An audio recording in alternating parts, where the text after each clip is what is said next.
back, everybody. We go ahead and continue to eat. What we're going to do here is we're going to have Stan come up, Mayor of the City of Oakdale, and he's going to come and give us the state of the city. So without any further ado, Mr. Mayor Stan Karwowski.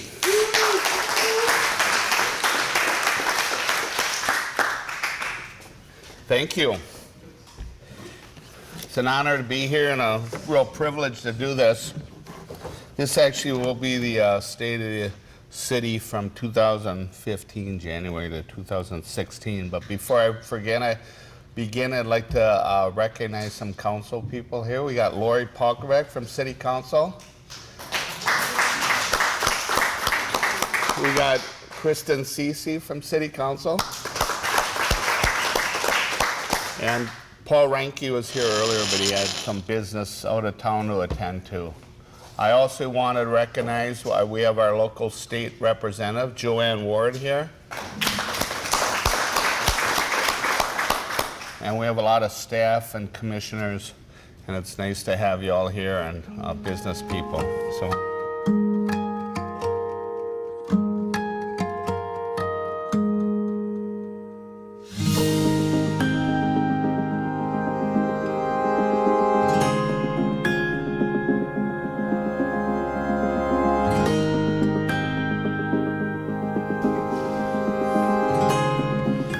Questions at the end.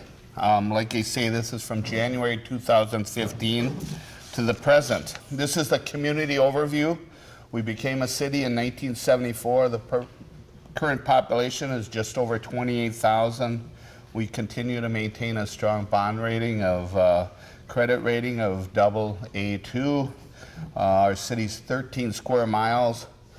We have a $12 million operating budget.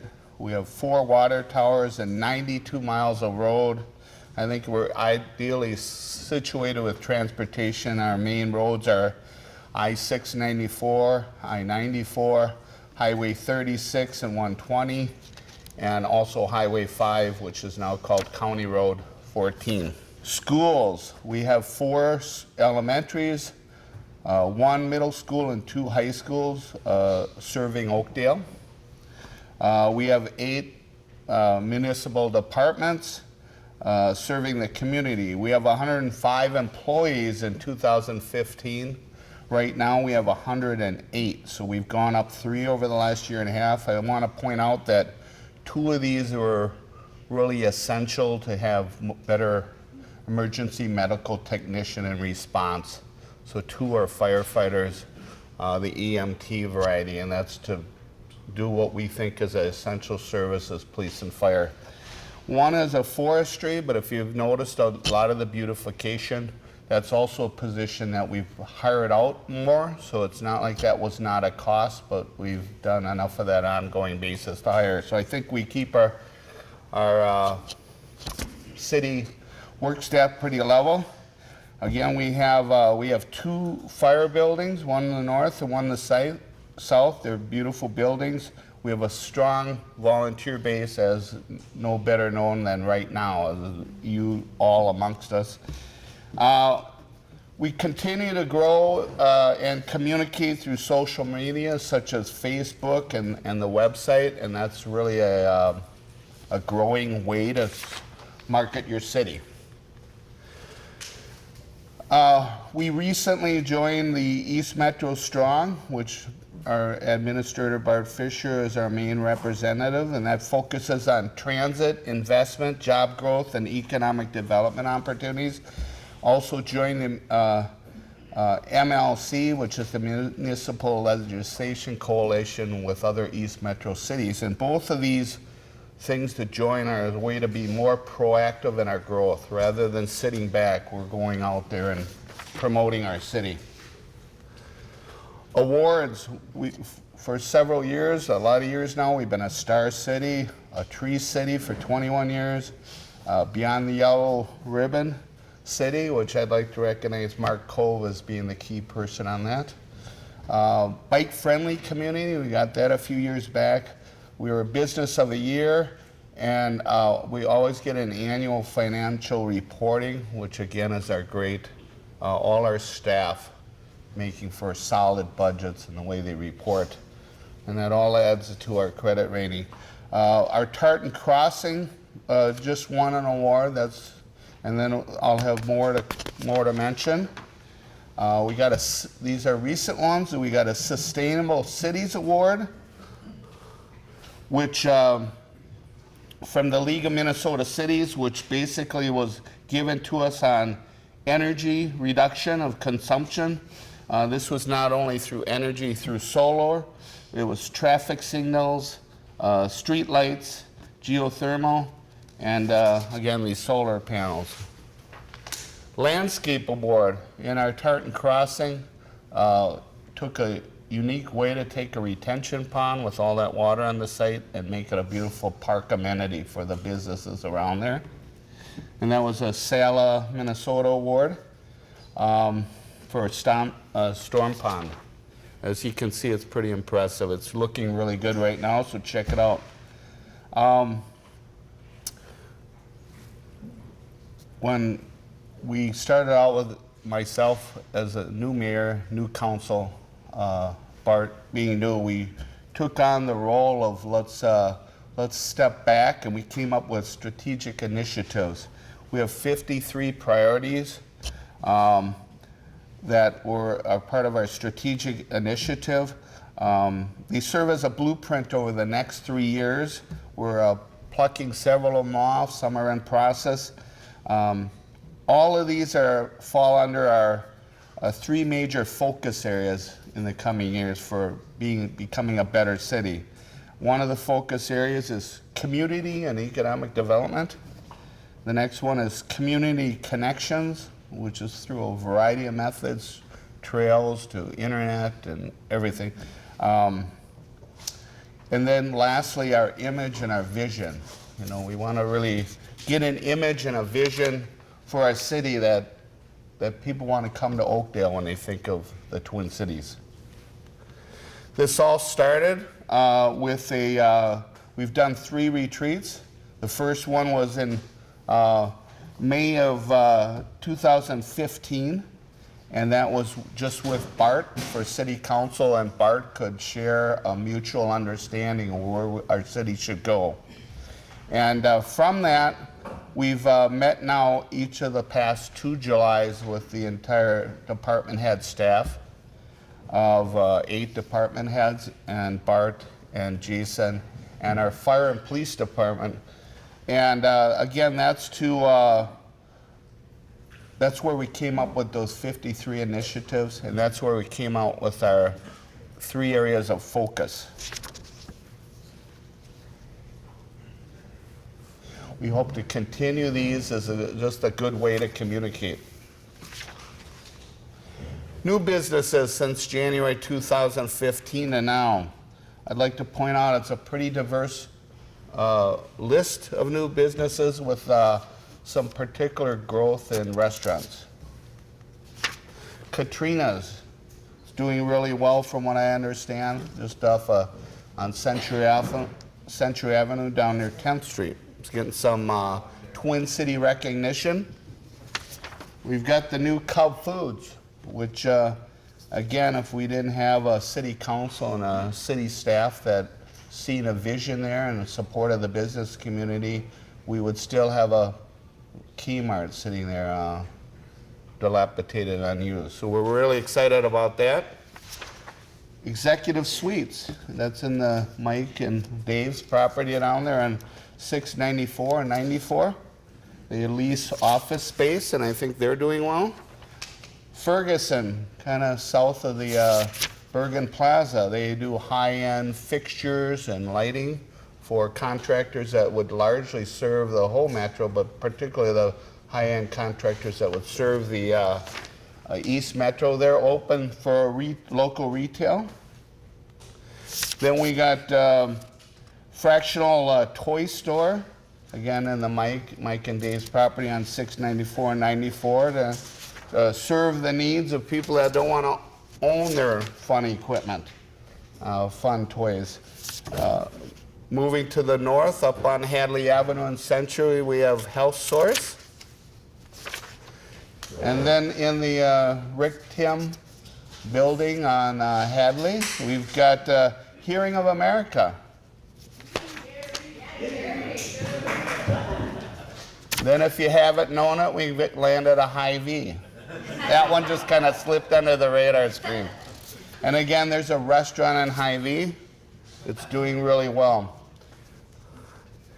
I wanted to separate out factoids about the Tartan Crossing. It won a EDM award, which is Economic Development Association award, which is very privileged award, a really neat award. As far as the total jobs, there's 763 jobs. This breaks down to Hy-Vee, 650 total jobs. Waters of Oakdale, which is the senior living, that's 47 total jobs. Hardy's who's coming, is 66 total jobs for a total of 763 new jobs. 140 of these are full-time.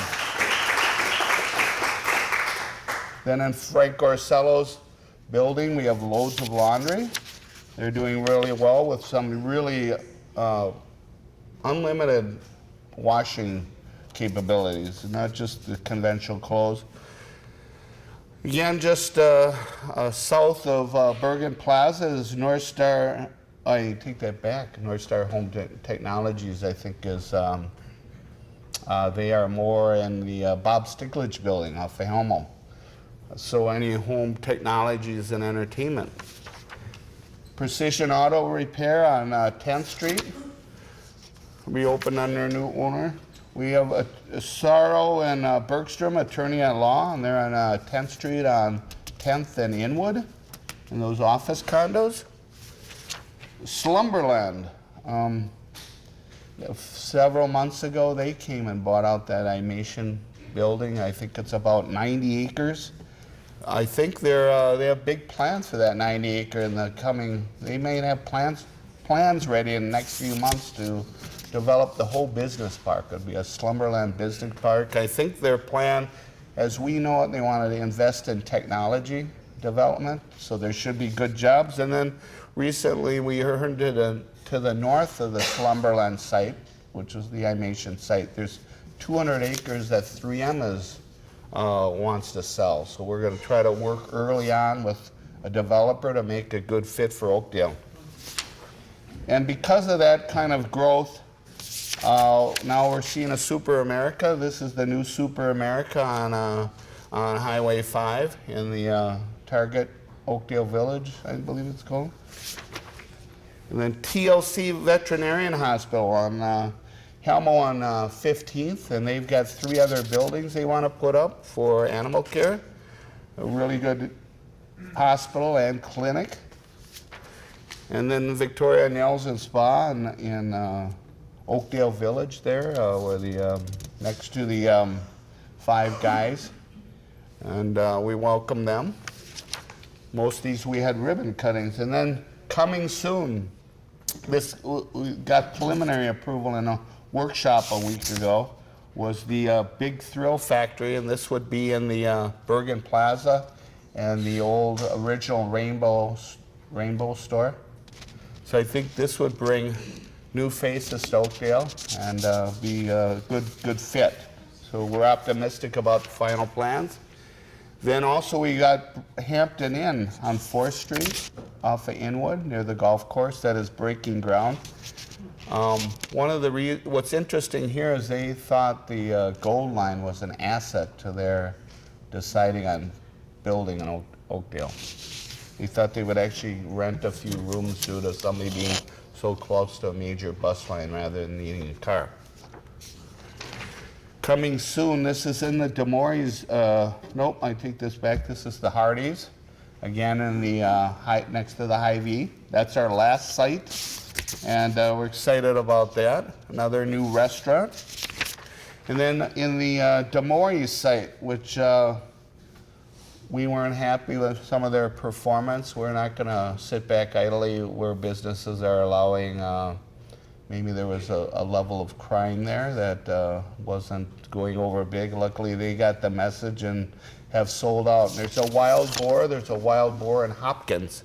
So this could be, that's a really good building at Demories site. So we're excited about that. And then we'll move on to community events. I'd like to point out here we continue to be creative as a city.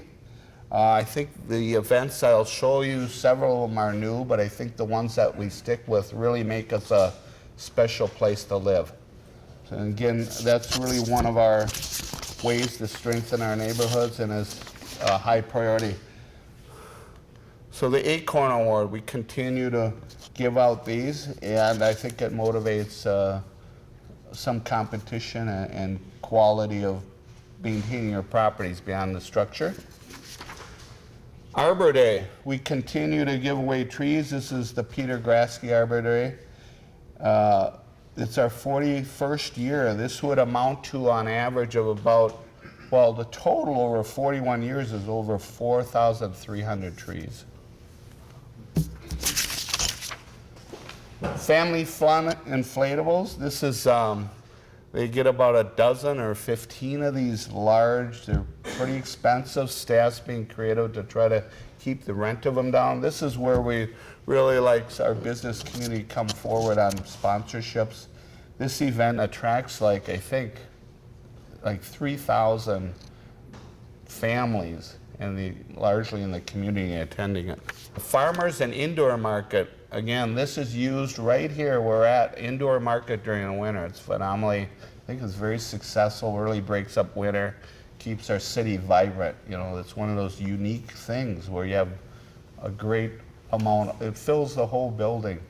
I think that's our 3rd year, and then the outdoor market, which is every Wednesday, is doing really well. Flashlight pumpkin hunt, I believe that was a 2nd year last year right here at the Discovery Center a few days before Halloween. Immensely popular. It's really a neat event. I'd encourage you to, we welcome people from other communities, so that's a good way to market Oakdale and why you want to live here.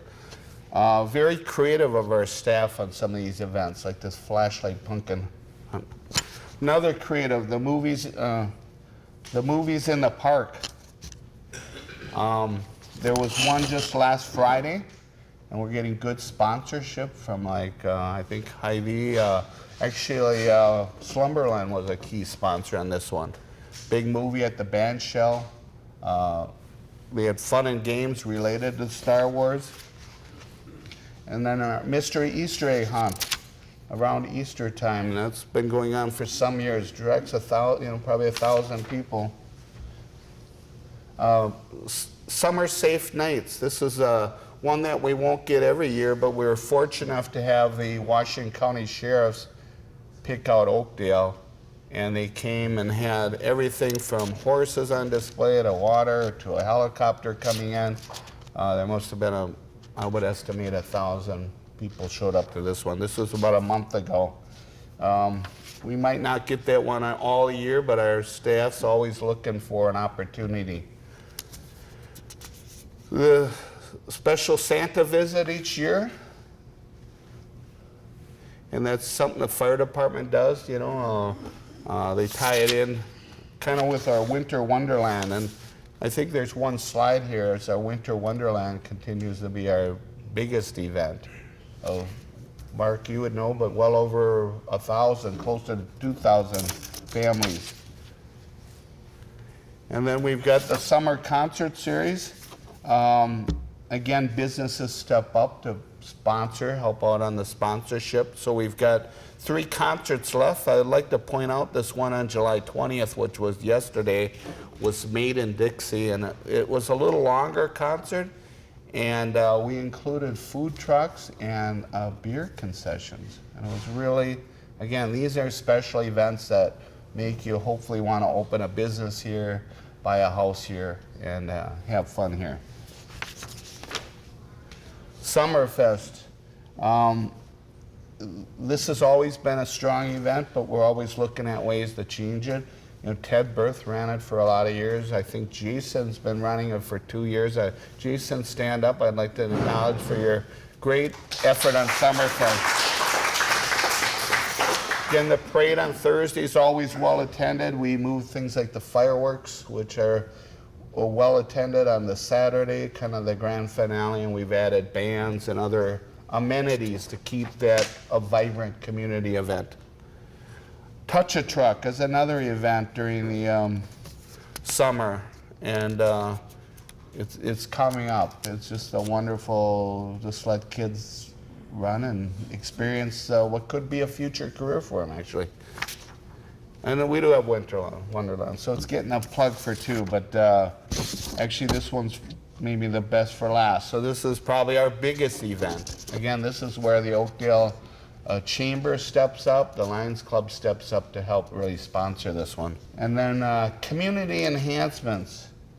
Again, I think what I'm going to show you are things you got to be continuously doing to make your community strong. So we were able to, through Joanne Ward's help in the state, got a grant, and it was a $150,000 grant that we have some trail improvements to be ADA compliance, but right in this park, right down near the forest garden, actually, is this new bridge which creates a really nice trail loop. It's part of our master plan, and we couldn't do it. You know, sometimes we were patient enough to wait for a grant. You know, we all pay taxes, and I think it's important for Oakdale to get our share of these grants, and we're able to land one. But Joanne and Leon Lillies, thank you so much for your support. So check this out. We had a ribbon cutting last week. And we have a fantastic, all our staff is great. We have a forester who serves in many other capacities. So he's a part-time forester, Chris Larson. He kind of leads the effort working with our tree board.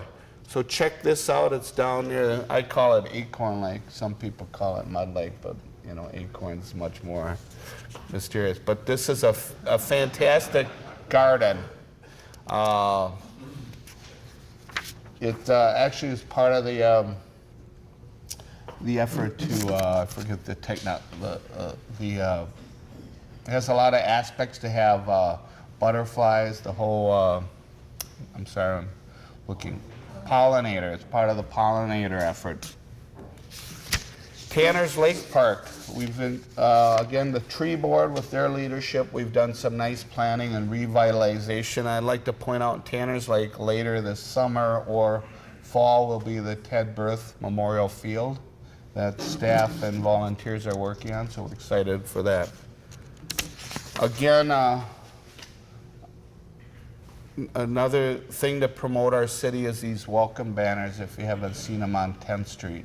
If you look at the landscaping, that's an entrance point to our city now.